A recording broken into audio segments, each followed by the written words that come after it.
నా పేరు నన్నయ్య. 11వ శతాబ్దానికి చెందినవాడు.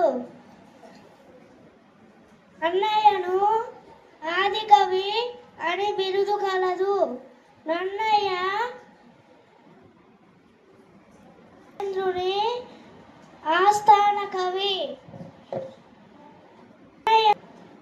భారతంలోని కొంత భాగాన్ని తెలుగులో అనువదించాడు. Thank you. నన్నయ్య 11వ శతాబ్దానికి చెందినవాడు. నేను మహాభారతాన్ని తెలుగులో అనువదించాను. నన్ను ఆదికవి అని కూడా పిలుస్తారు. ధన్యవాదాలు. అందరికీ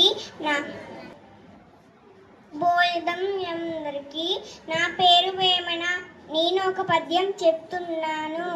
గంగి గోవు పాలు గరుడైన చాలు, కరువుడైననేమి కరువు పాలు, పత్తికలు కూడు పట్టడైన చాలు, విశ్వదాభిరామ వినురవేమ. దాని అర్థం, బతితో ఎంత పెట్టినా మనం తింటాము, బతితో లేనిది కొంచెం కూడా తినము. Thank you.